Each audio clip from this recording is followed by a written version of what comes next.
Welcome to What Lies Beyond with your host, Matt Coburn. Conversations on consciousness science, the paranormal, and the post-material future. This podcast accompanies the What Lies Beyond book by Matt Coburn, now available for pre-order on Amazon and other retail outlets. Visit us and subscribe on whatliesbeyond.substack.com. Associate Professor Natasha Tassell-Matamua is a senior lecturer and deputy head of the School of Psychology at Massey University in Aotearoa, New Zealand. She's also co-director of the recently established Centre for Indigenous Psychologies. Her research and teaching is in the area of indigenous psychologies and indigenous knowledges. This research focuses on the interplay between spirituality, well-being, and the wider ecosystem. She has spent the last decade researching the phenomenology, after effects, and cultural specificity of near-death experiences, and has published extensively in the area, as well as providing numerous presentations both nationally and internationally. In today's talk, we discuss Natasha's work in near-death experiences and the importance of indigenous psychologies and indigenous knowledges. We talk about the problem of power and privilege in near-death studies, which often leads to the domination of materialist reductionist approaches. And we talk about how Maori conceptions of spirituality might contribute to better mental health and well-being.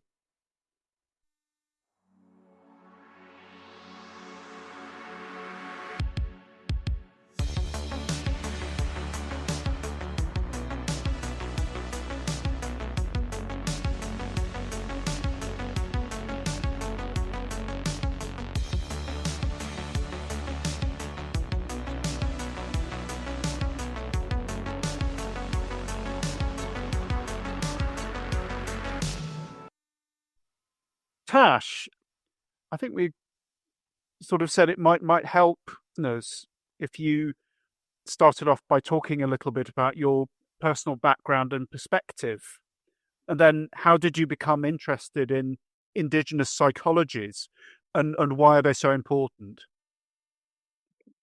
Thanks, Matt. Lovely to be here.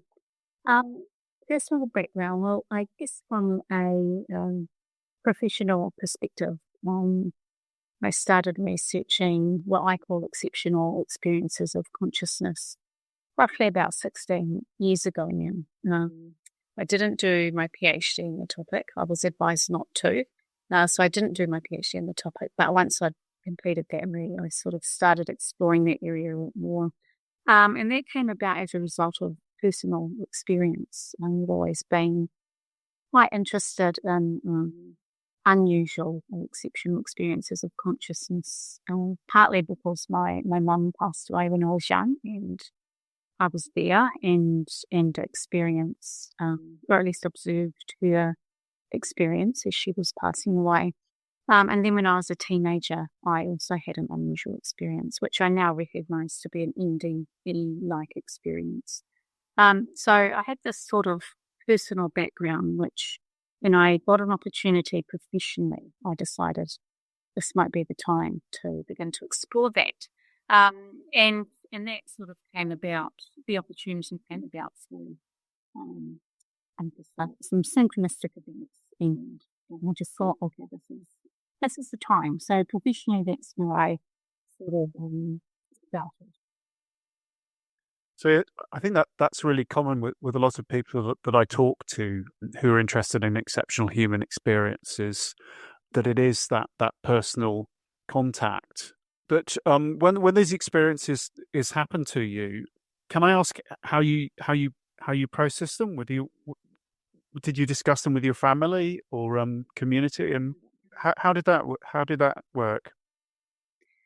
Well, my obviously when my mum passed away, that was just something that happened. I was very young, so it's just something I held as opposed to discuss with anyone. I guess when you have a parent die when you're young, there's a lot of other processing that occurs. So that seemed inconsequential at the time to everything else that was sort of happening. But in terms of my own experience, when I was in my late teens, I didn't tell anyone about it for many, many years because I didn't know what happened, or I knew what happened, sorry, but I didn't know what it was myself.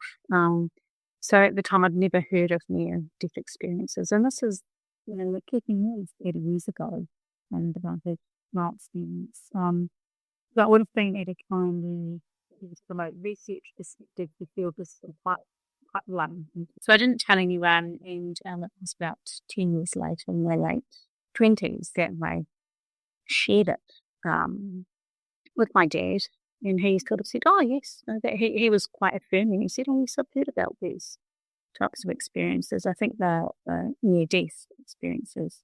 But in the meantime, after I had my experience, I became really interested in, and I didn't understand it at the time, I do now, but really interested in Buddhism for no apparent reason. And it was during I started reading books about Buddhism. I came across the book, The Tibetan Book of Living and Dying, and read that. Yeah. And it was in that book that I actually read for the first time about near-death experiences. Feeling a bit more confident about what it was and I guess about who I am. So it's easy to share. So for me, I felt quite lucky that my first disclosure, I guess, of my experience was received.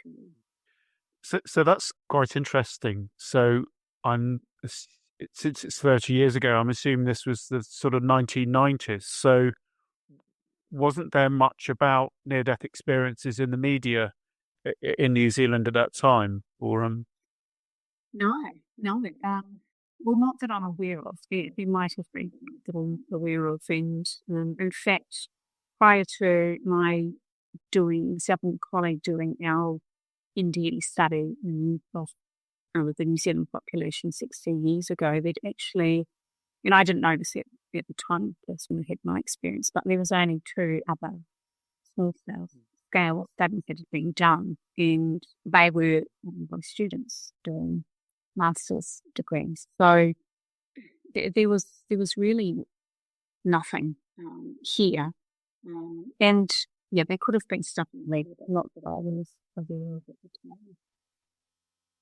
time. A couple of things to pick up. So it's interesting that I think the Tibetan Book of Living and Dying is Sogyal Rinpoche, as far as I can remember. So he frames it in terms of the Tibetan ideas about the Bardo, and from the Tibetan, the Bardo Thodol, the Tibetan Book of the Dead. So it's quite interesting that you came to it via that frame.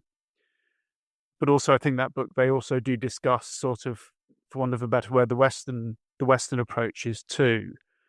But that's quite interesting because I think in the UK, the first documentary I saw about near-death experiences was about 1988. It was a program by Dr. Peter Fenwick, who's just recently died, actually. And I think that was when, in some ways, NDE started to hit the news. I mean, there's Raymond Moody, wasn't there, and all of that in the United States earlier in the 70s, but it was sort of in the 80s, I think, it began to. So that led you to, how did the experience of near-death experiences lead you to Indigenous psychologies? Was that something that was separate as part of your academic study, or was it a sort of trajectory you had in mind from the beginning? It wasn't something I had in mind from the beginning of my but I think it's something that I think as an Indigenous person, so I have Indigenous Māori descent. But I think coming into academia, I guess there were things that began to become apparent to me, and that was really the lack of diverse approaches in psychology. I'm not saying this exists in other disciplines, although I'm sure it does, but I can't really speak to those. But certainly in psychology in New Zealand, and no doubt other parts of the world, I began to recognise that there is a lack of diversity in terms of worldview, in terms of knowledge systems, in terms of ontology. That's just not reflected in current psychology, which is,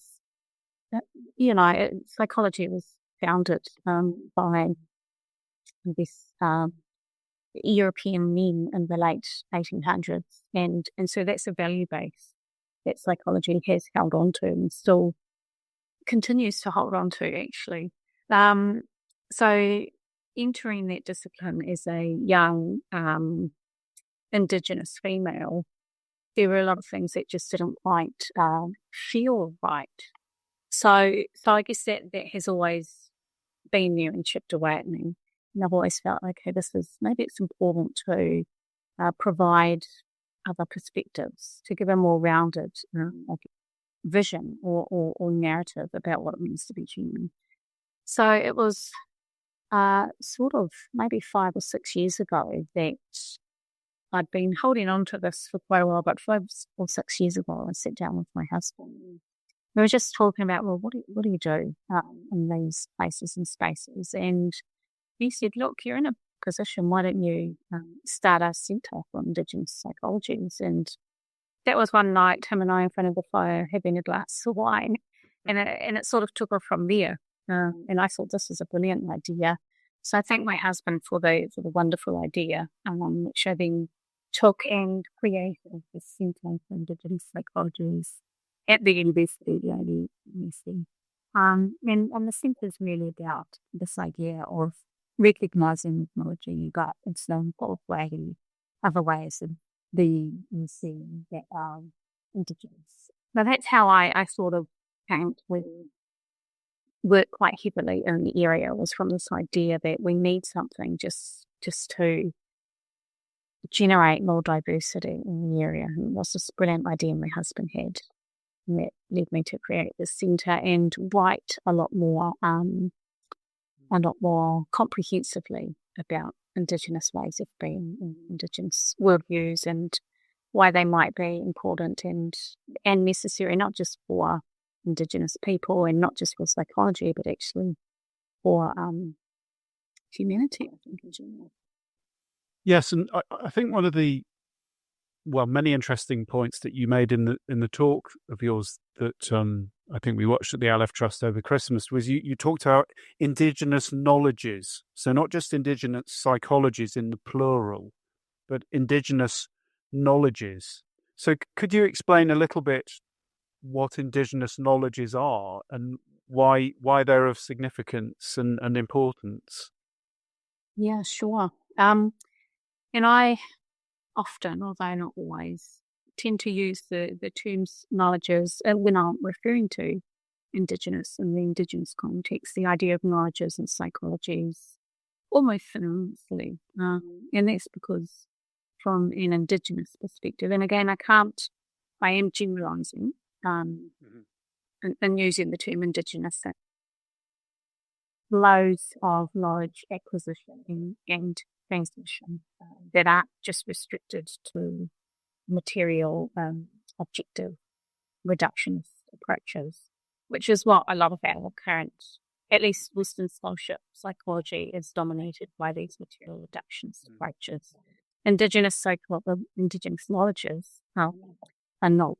So very, very generally, Indigenous knowledges have this idea that knowledge is inherent to everything, not just to human thought. So it's not just a mental construct that we can read about in a book or obtain. It's something that every living being has inherent to them. And this is where I guess the ontology of Indigenous begins to seep in, and I guess can't be divorced from explanations of what Indigenous knowledges is. But that's another thing that could take a whole other 5 or 10 podcasts to get through. But Indigenous knowledges, holistic, the belief that knowledge isn't just, as I mentioned, confined to human thought. Knowledge exists in everything, every being. So by having that understanding, it's suggesting that animals, other non-human beings, have knowledge and therefore can be the recipients, the transmitters of knowledge, but also the generators of knowledge. Plants have knowledge, stones have knowledge, rivers, mountains, so everything has a wisdom that is embedded within it. The other thing that's really prominent, I guess the other thing that's really prominent and helps to define Indigenous knowledges is that they are rising of the subjective. So by that, I mean that you can't really know anything from an Indigenous perspective unless you have a relationship with that thing and unless you've experienced that thing yourself. And I think that can be quite a difference. Understand something objectively from a removed position, just by reading about it, etc. But for Indigenous peoples and their knowledges, you actually have to experience the thing and be in relationship with it to fully and truly understand it. And then a final point that helps to, I guess, define Indigenous knowledges is that there's this idea that it's really important to revitalise things that may have been lost or modified as a result of colonisation, because most Indigenous populations have been colonised or have a history of colonisation, which many would say extends into the current period where there's still colonisation occurring, just in a different form through systemic sort of processes. So it's about revitalising that knowledge and bringing it to the fore, recognising that the knowledge from the past, what we might consider our traditional knowledge, may not necessarily always be applicable to contemporary times just because of the changing nature of the world, but we should still revitalise, learn, and then apply that knowledge in different ways to suit our current context. So that's not a very concise definition of Indigenous knowledges, but hopefully it gives an understanding of how they're generally seen, or at least how I tend to use the term knowledge is to incorporate those sorts of ideas. So I get the impression from what you're saying is that we're not just talking about, like you said, head knowledge, but it's first of all embodied in terms of things like, I'm presuming, things like intuition, but also not just personalized. It's just to do with communities, but also the natural world. And I think that was one of the things that's long interested me about Indigenous knowledges, is that it's not anthropocentric. It's very much that the world is full of people, but they're not just human people. And I've recently been doing a fair amount of research on Indigenous peoples of the Amazon and their interactions with, say, plants and animals during ayahuasca experiences. So that would be an example of what you're talking about, wouldn't it? Sort of where in the Peruvian Amazon, just some genuine, very much genuine knowledge has been derived through communication, direct communication and participation, rather than this sort of objective, sort of so-called sort of scientific approaches. Yeah. I from what I've read of various Indigenous groups from the Amazon, I would also sort of think that that's exactly the sort of thing that I'm referring to. This understanding of, this relationship with plants and animals, and the idea that in order to understand or come to know them, you actually have to be in relationship with them. So, and we have our own types of approaches, not the same sorts of experiences as what I've read about in the Amazon, but certainly the idea of understanding that for example, the mountain or the river or the forest is its own entity with its own knowledge and understanding. And if you wish to have a relationship with that entity, it's about understanding that and acknowledging that first and foremost in order to, navigate your way, for example, through the bush or climb that mountain, understanding that that's an entity in and of itself. It's a living being.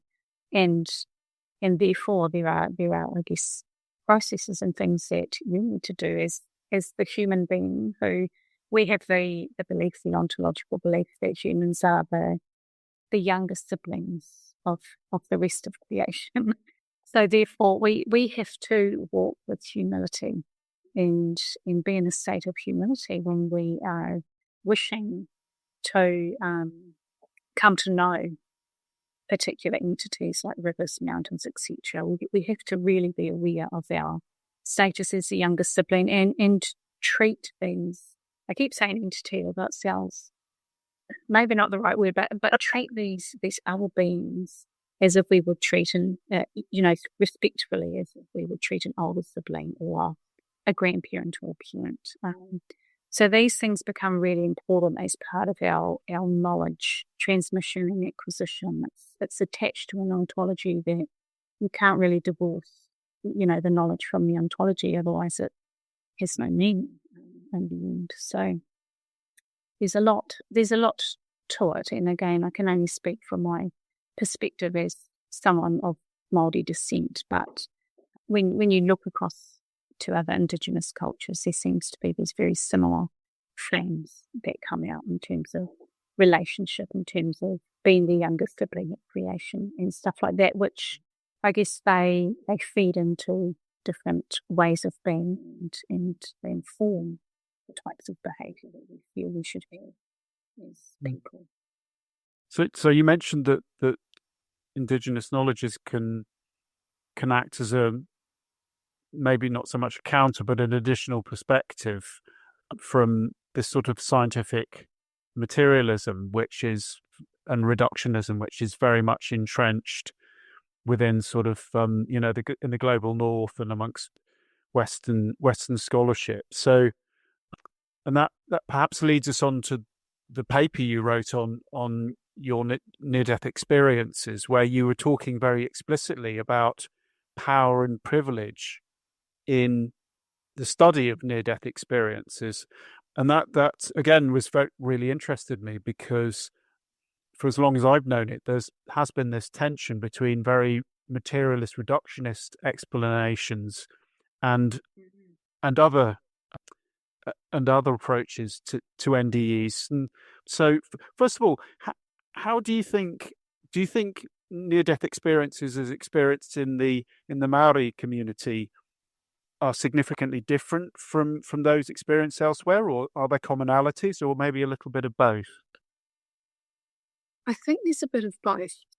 And again, I guess it's really, I say that because I guess the framework that I use to draw the comparisons is the one that's common in the Western study of NDEs, where we have this range of features and these after effects. And so when I look at the NDEs reported by Māori people, I can look at how they've talked about them and think, oh yes, so that might be a feature that's similar to what we see in Western context.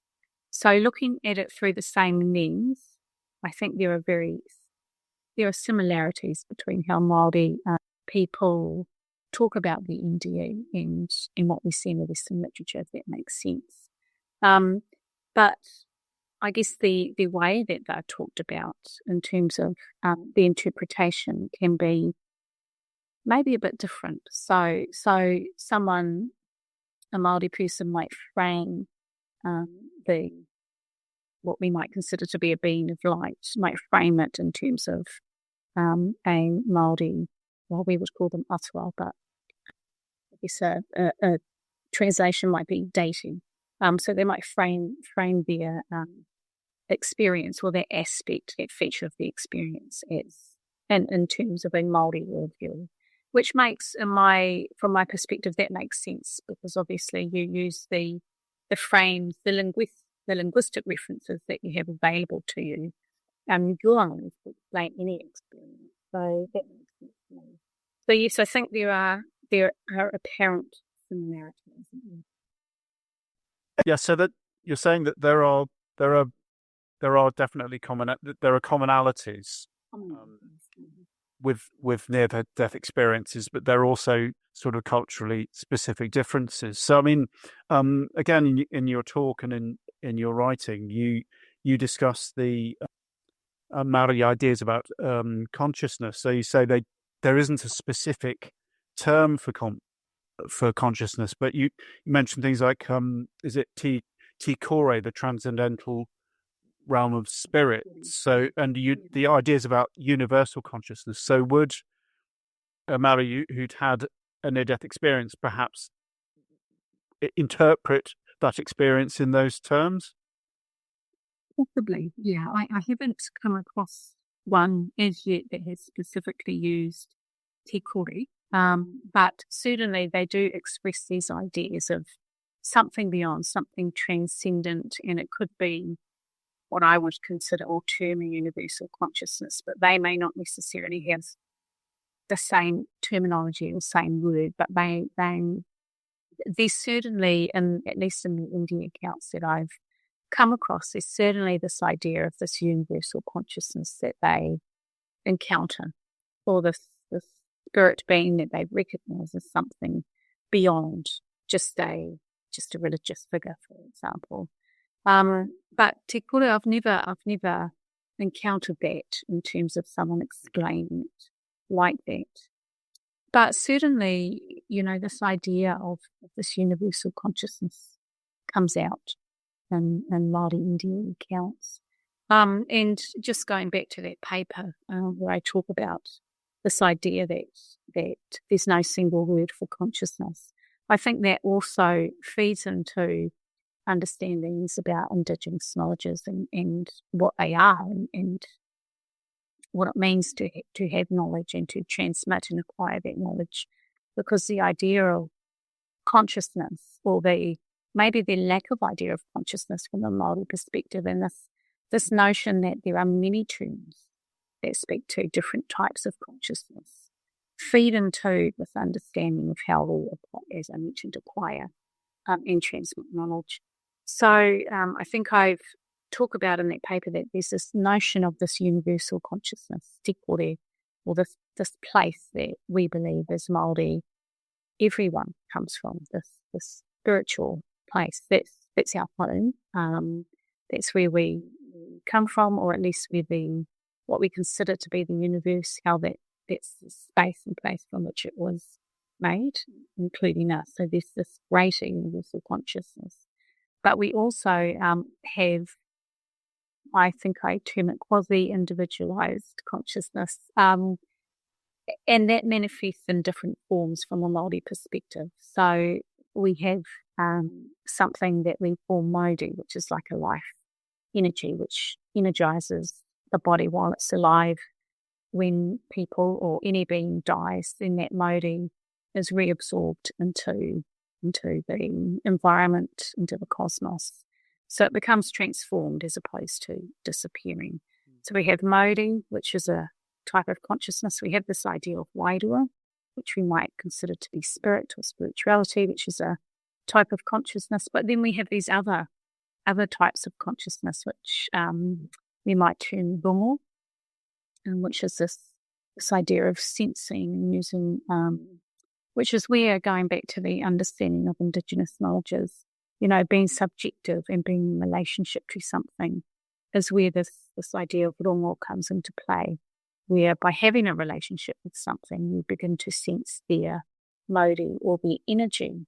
And that serves as a type of knowledge acquisition for you to understand the thing better. And it's also knowledge transmission, because the thing that you're in relationship is transmitting knowledge to you through this idea of mauri or energy. So it's complex and then simple at the same time, our understandings of consciousness and how that feeds into our ideas of Indigenous knowledges. It seems to make sense in very experiential terms. It's funny, I was leading a meditation class yesterday, but for preparation, I read a Daniel Goleman who was talking about becoming aware when you meditate of your inner sort of energies, if you were, and he was making a distinction between what the body's doing, what the mind's doing, and what the energies are doing. So he was saying that quite often, for example, stress is felt energetically, and it reminds me a little bit of that. Do you think that's a reasonable comparison, that there are modes where you're experientially sort of looking at those energies, if you like?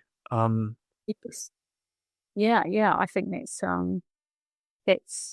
I guess the sort of thing that we are referring to when we're talking about this idea of rongo and the sensing, and then mauri, this idea that there's this energetic world that we are actually.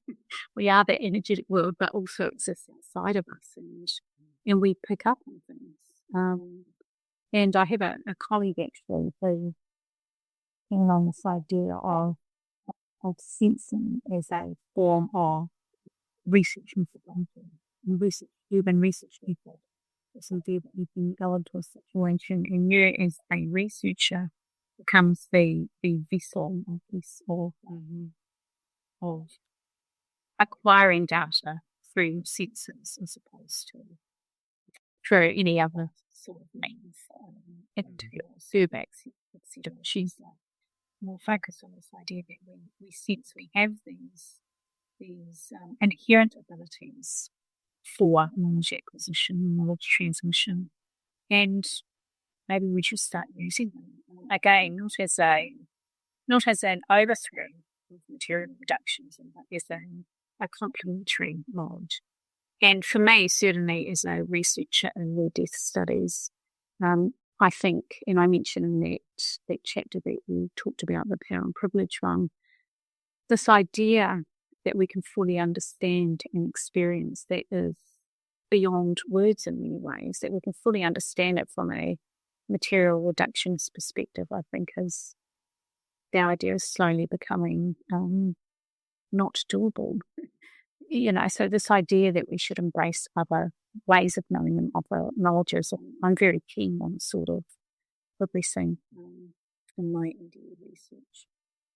In terms of the power and the privilege that's afforded to sort of materialist reductionism, I mean, for example, the skeptical approach, which generally speaking, in my experience, emphasizes exactly the positivistic way. And one of the keystones of skeptical arguments is that eyewitness testimony is so unreliable as to be worthless. So we need, scare quotes, objective measures to overcome the unreliability. And it seems to me that if you accept that line of argument, you are just going to throw out a huge amount of experiential data. And this is part of the process, though, isn't it? It's the process of exclusion. Well, yeah. I mean, I think there's no substitute for the subjective experience when it comes to things like near-death experiences. They are personalized. They are what they are. Their phenomenological reality can't be denied. People who have them, that's the experience. And I guess the thing when it comes to the power and privilege argument, it relates almost entirely to the ontological argument. I think people are becoming less critical of the idea that people have these experiences. They're not just within the realm of the delusion or the psychopath. They're actually experiences that occur to everyday people around the world and have for millennia. So I think that's becoming a really popularized, I still say becoming because I think it's still getting there, a really popularized idea, but it's this ontological reality. Are they actually real? And my response is always, well, they're totally real to the people that have them. So we should never forget that they are real to those who have them, much like the experience of love is real to the person that has it, but they can't necessarily explain what that is. I think it's the same. And we can't necessarily verify that from a material reductionist perspective, this idea of love. So I think it's the same sort of thing we're dealing with the NDE. But yeah, it's that ontological reality. How does that become verified? And I think for me, our response is, well, does it need to be verified? How can we ever, are these experiences verifiable, and do they need to be? And I guess in many ways I think no, they don't. So that's why I think more and more I'm pushing back on this idea that the ontological reality needs to be verified in some way. And I say no, they don't, because I think the key thing about near-death experiences is the transformative aspect of them. The people that have them are transformed. People that learn about them, and I did a study many years ago looking at NDE education. What does that do for people? And they're transformed in much the same way as those who have NDEs, albeit the intensity is not as strong because they haven't had the subjective experience of just had more of a mental construction of the NDE. So for me, the transformative aspect is the key thing. And what will it do for us to understand more from a material reductionist perspective, the NDE and the mechanics of it from a biological perspective? I don't know. I keep questioning that. What is it going to do for humanity? What does it do for us? And for some people, it might strengthen their belief in something. So from that perspective, it is a positive thing to do if that belief is a positive thing for them, strengthening it. But otherwise, for me, that all the privileging that's been given to the material reductionist approach in NDEs, I think is perhaps misplaced. We should be instead focusing on what are the implications of these experiences.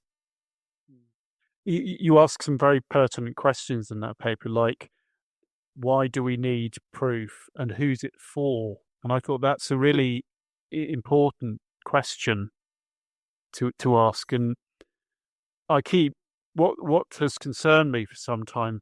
A lot of these arguments about paranormal or psi phenomena get subsumed almost into the science versus religion, very polarized, centuries old arguments, and rational versus irrational. And I think those are, for me, very unhelpful framings. But in terms of sort of the issue of colonization and decolonization, I started becoming a bit concerned with that in consciousness studies, because I'd read Vandana Shiva's book on agriculture, indigenous agriculture, monocultures in the mind. And the first chapter, she writes about how indigenous knowledges, first of all, get ignored or derided, and then they get excluded and systematically replaced. And then in consciousness studies, I started reading the language of conquest was used, particularly sort of in the 2010s when consciousness studies was really taking off. Or we're explorers in this bold new, and the language is so unconsciously biased in a quite scary way. I thought, okay, but this is a colonization program, isn't it? And I have similar concerns about neuroscience, by the way. I think I agree. The question of who is this for and what power does it serve is really important in consciousness studies, NDE studies, which of course inform consciousness studies. And I think it's a really important question that we should be asking as researchers. What are we doing? In terms of our research, what are we doing? Are we aware of the lens through which we are exploring this particular topic? And by and large, I think not necessarily, because a lot of researchers, including me, up until 6 years ago, we fall into this status quo. this is the way research should be done in this area, and this is what we should do. And if you have anything that contravenes that isn't good research or credible research or won't be published. And so I think when we are doing research in the area of consciousness studies, and I should say I actually see parallels between consciousness studies, near-death studies, and Indigenous knowledges. I see the parallels, which I think you were just talking about, and how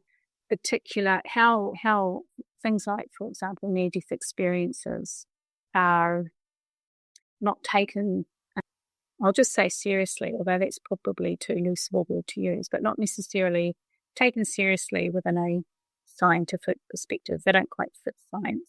And it's the same with Indigenous knowledges, and there's all sorts of nuance within both sort of areas that makes me believe that they suffer very similar things. But certainly, as I was saying, going back to this question, who does what we're doing serve? And what perspective are we coming from are really important to us as researchers, because I think, as you were saying, there is a particular lens and a particular bias that I think is quite entrenched in consciousness studies, near-death studies.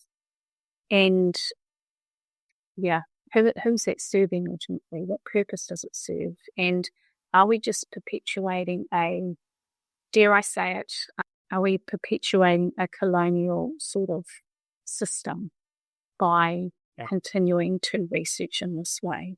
And increasingly, I think the answer is actually yes, albeit unintentionally. For many, all of the near-death researchers that I know are inherently good people who really want to do well. But I think there is this unintentional perpetuation of colonial approaches, which need to be addressed, Yeah. Yes, I agree. I mean, I was looking at there's been work done on the surges, sort of whether or not there's surges of brain activity during an NDE. And I went on the website of one of the leading researchers, which I'll put in the show notes, and it was, this is what NDEs are. We understand what they are now. We can entirely explain them reductionistically. And I was thought, this is almost like reality management, isn't it? It's like we have to have a phenomenon that's potentially threatening to our discourse. We have to have in a little box, then we can manage it. So we can manage. And I don't know, it made me deeply uncomfortable. It was the sort of rhetoric as much as anything else. Yeah. And I see that particularly with certainly 16 years ago when I began, which is still a very short time frame compared to the history of near-death studies, which has been going for the contemporary research for the past 50 years, the stuff that sprung out of Raymond Moody's work. So my 16 years is still very short, juvenile in many ways, but I have seen the field change, particularly I would say in the last maybe 6 to 7 years. There's been a lot more dominance of research that is focused on material reduction, like heavily focused more so than before, on explaining the NDE as a function of brain function. And again, for me, it is quite troubling, because what is the purpose, and who does it serve? Does it serve those who have had NDEs? Does it serve? In what ways can that information serve humanity? And again, if we're just categorizing these highly subjective, often people describe as very spiritual experiences as just a brain malfunction, then what does that do? And what does it do to the people that have them? What does it do to our understanding of ourselves and our potential as human beings to maybe foster a greater way of being in the world? I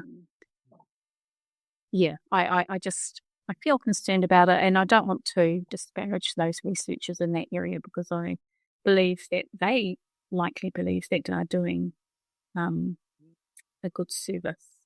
But again, it's what narrative is being formed, what narrative is being perpetuated. Is that ultimately helpful?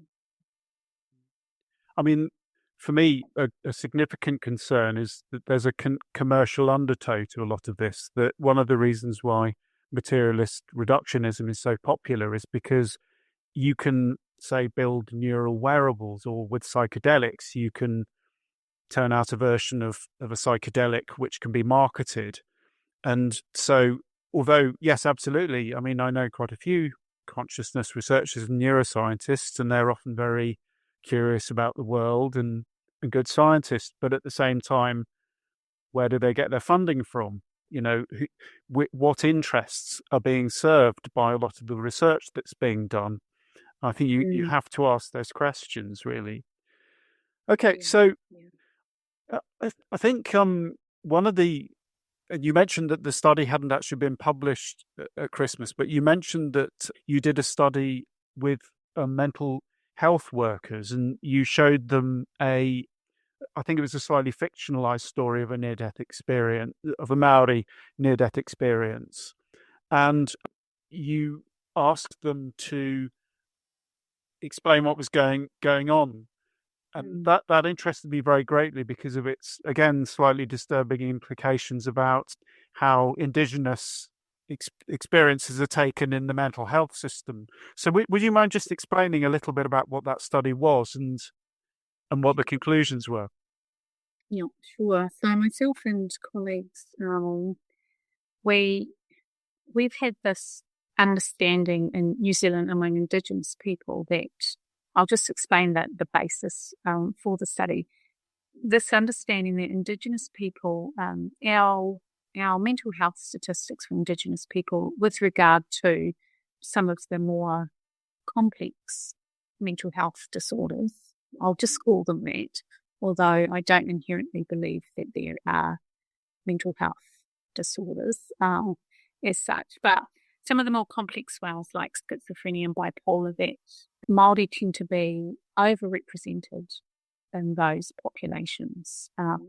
So we've myself and colleagues have had this feeling that it's not because Māori are inherently schizophrenic or have bipolar. It's perhaps there are other things going on within the system that just happen to categorise. So that was the basis of our study. We thought, well, let's go and test this. So what we did is we came up with some case vignettes that were based on real life stories of people, and we obviously altered the details. And we asked mental health workers, both Māori, those who identify as Māori and those who did not, to have a look at these vignettes and give us their thoughts on them in terms of, what did they think the presenting problem was for the person? What did it look like for them? And what was some of their interpretation regarding that? So in half, we randomly assigned our mental health workers to either receive the vignettes as describing Māori people. So they were the same vignettes, but in one of them we said, for example, John is a Māori male. Then the other group, they got John as a non-Māori, and New Zealand we used to include now.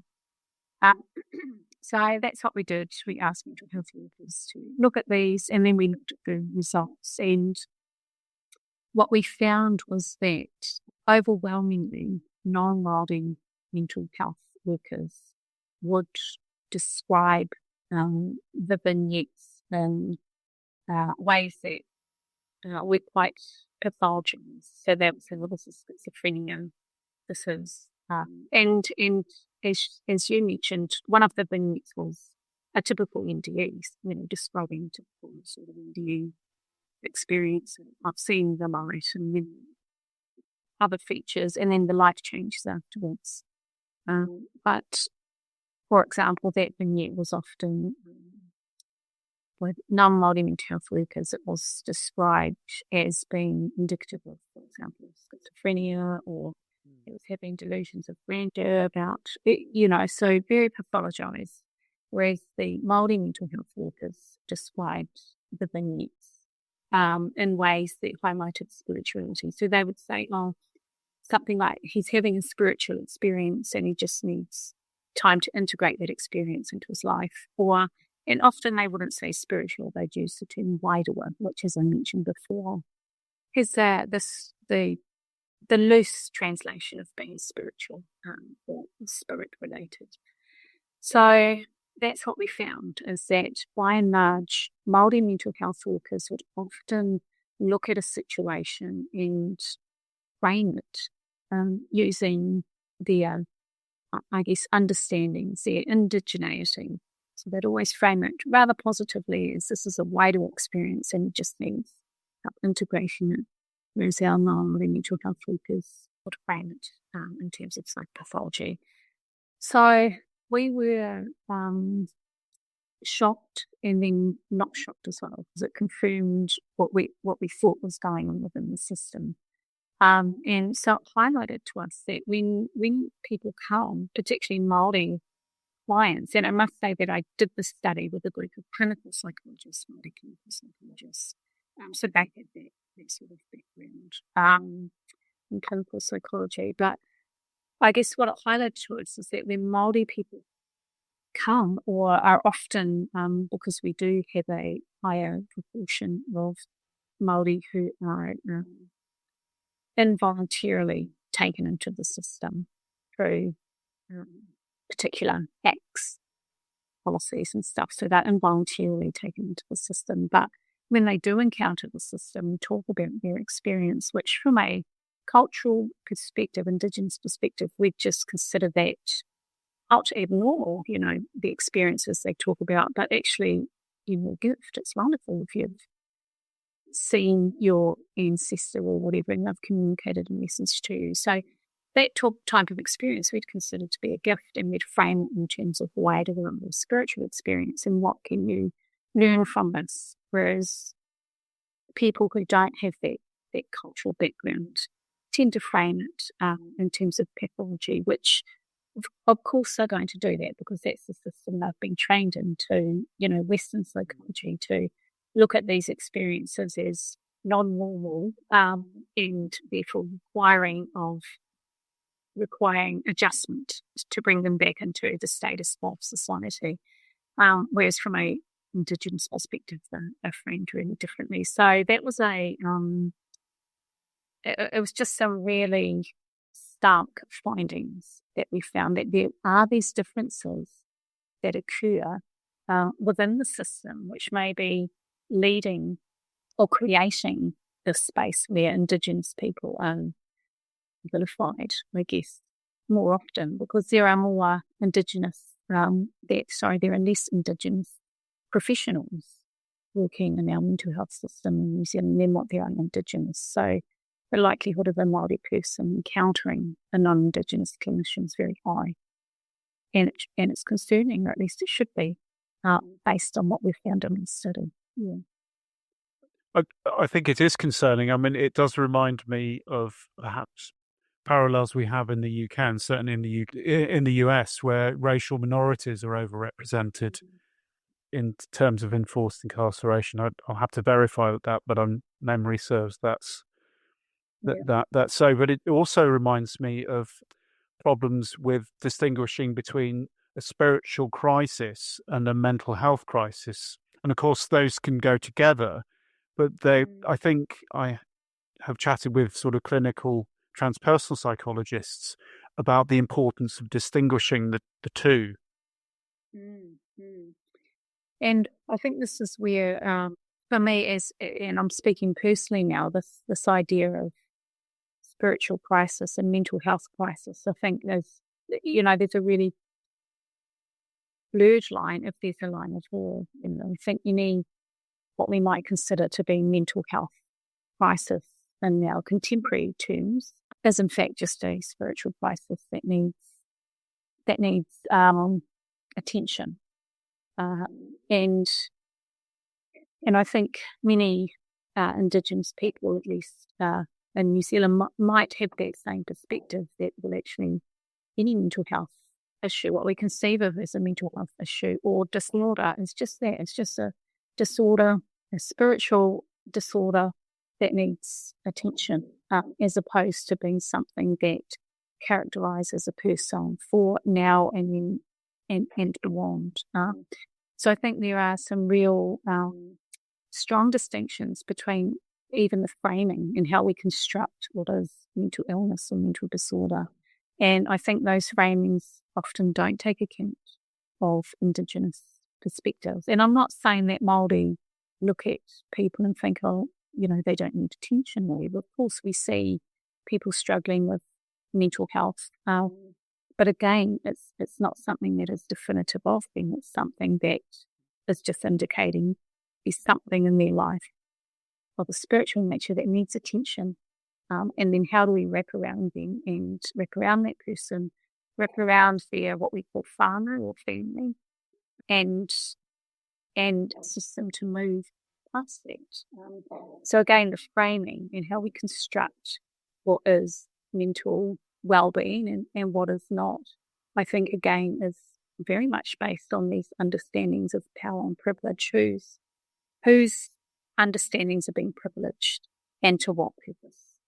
Do you think that Wairua, that could potentially be a very valuable contribution that Indigenous psychologists could make is to help with mental health and well-being?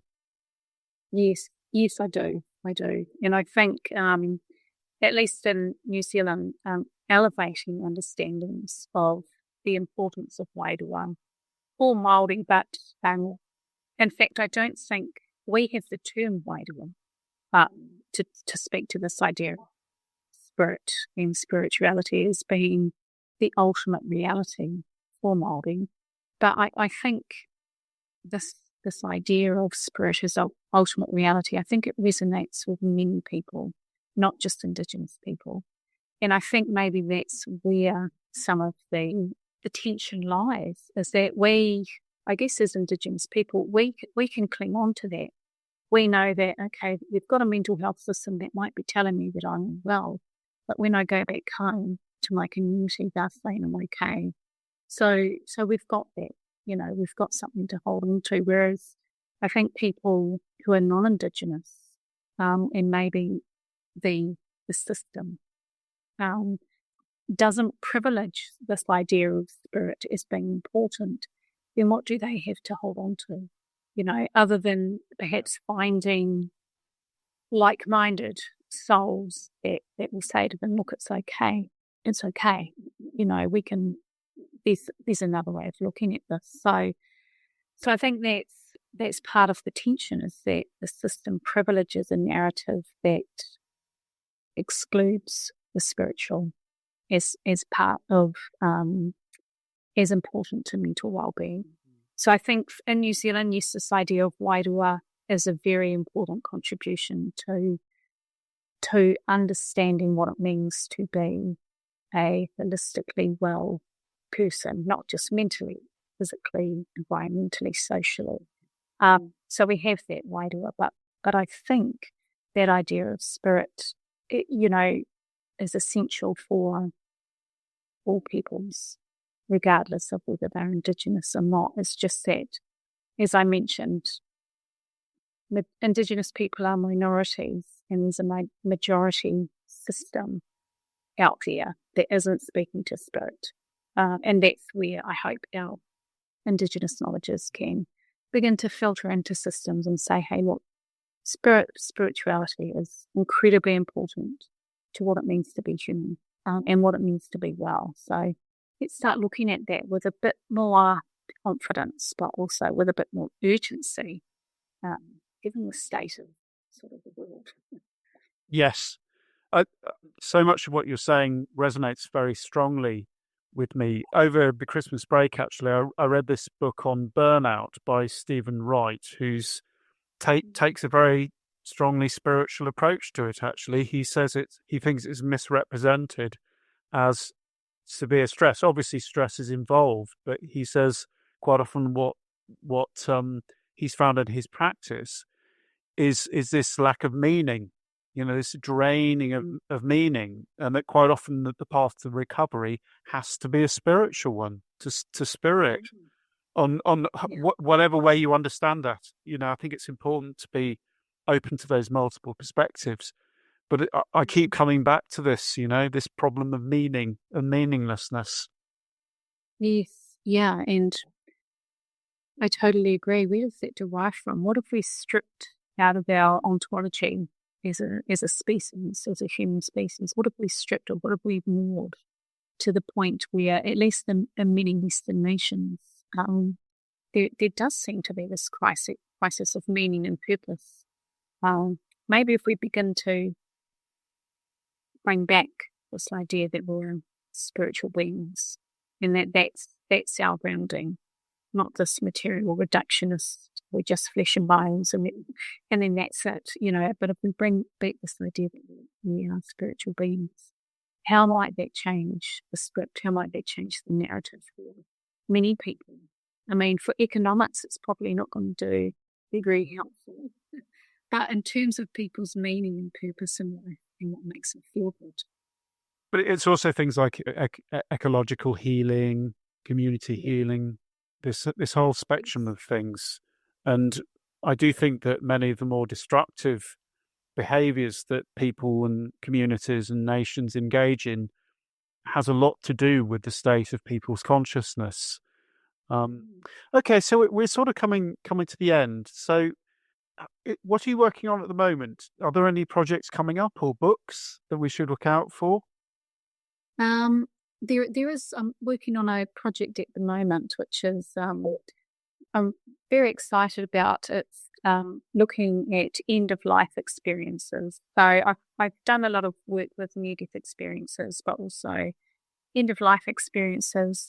Things like terminal lucidity in particular. I'm part of an international group, and we're doing some research on terminal lucidity. So that's this occurrence that happens to people just prior to death, where and it happens quite a lot actually. And for example, people that have dementia, where they may not have been able to remember their children's names, or have been quite incapacitated, and just prior to death they suddenly become lucid and have these amazing conversations, remember who their daughter is and remember things about the past, and then they die. So we're looking at that international group that I'm part of. We're looking at terminal lucidity in both adults but also in children. So we're collecting accounts from people who have witnessed what they think is terminal lucidity, and just looking at the characteristics of it. What does it look like in children? What does it look like in adults from the perspective of those who witness it? Of course, we can never have a first-person account because the person dies, but we can have a witnessing account. So that's one project I'm working on. The other one that I'm very excited about is looking at end-of-life experiences in general, so inclusive of terminal lucidity, and moulding participants. And we're actually not terming these experiences end of life, we're terming them transitioning experiences, because from our ontological perspective, we do not believe there was an end of life. So to use that term is a bit strange. So we believe that the waiter just transitions out of the physical form, goes back to the spiritual realm, and then may come back at a later time.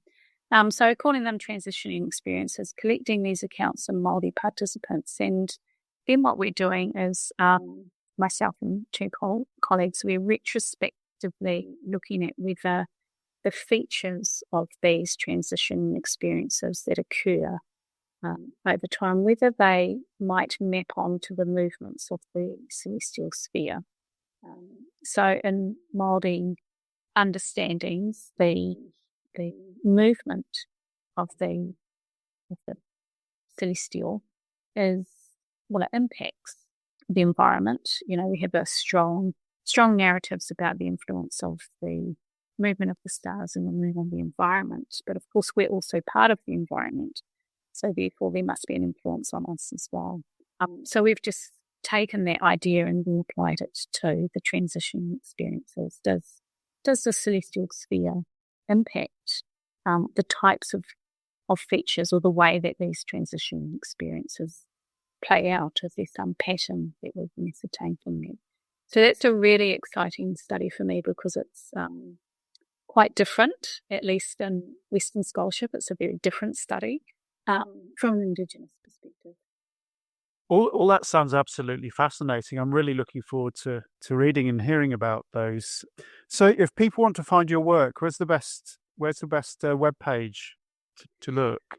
Oh, I probably need to create one myself. I think at this stage it's probably best just to Google my name, and then I think the Terminal Lucidity Research Group website will come up. The website for this project, which is doorofthenight.co.nz. If they want to find out about that particular project or on the celestial sphere, then they can go to that website. But I think it's a good point you make, Matt. Maybe I just need to create my own website where all of my stuff is in one place. So maybe keep a lookout for that as well. Some stage in the future. Brilliant. I'll include links in the show notes anyway. Well, thank you so much for this absolutely fascinating and I think really, really crucial talk at this time, because it's like you were saying about Indigenous knowledges. I think a crucial thing we need to be doing is recovering and sort of and renewing in general. I think there's such a need for that. So thank you very much, Natasha. Thanks, Matt. It's been a pleasure. Thank you.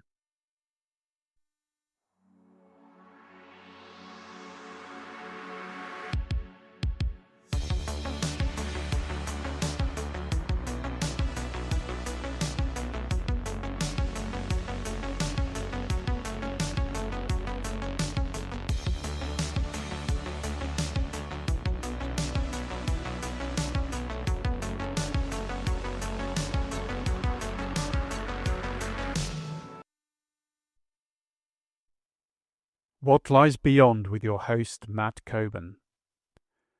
Conversations on consciousness science, the paranormal, and the post-material future. This podcast accompanies the What Lies Beyond book by Matt Coben, now available for pre-order on Amazon. Visit us and subscribe on whatliesbeyond.substack.com.